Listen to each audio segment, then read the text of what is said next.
Juice പൊടി കൂടെയാണ് juice ഉണ്ടാക്കാൻ പോകുന്നത്. നമുക്ക് ജ്യൂസ് പൊടി ഇട്ട് കൊടുക്കാം. ഇനി വെള്ളം ഒഴിച്ചു കൊടുക്കാം.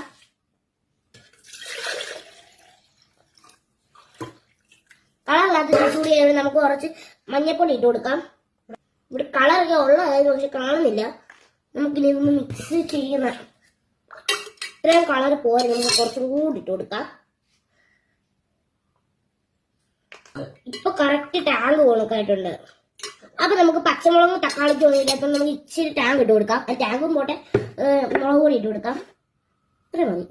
മുളക് പൊടി അധികം ഇല്ല, നമ്മൾ കുറച്ച് മുളക് പൊടി ഇട്ട് കൊടുക്കാം. കുറച്ചുകൂടി ജ്യൂസ് കൂടി ഇട്ട് കൊടുക്കാം.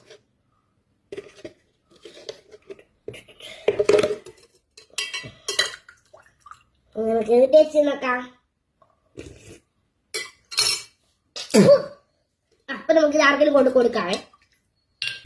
ടാറ്റാ.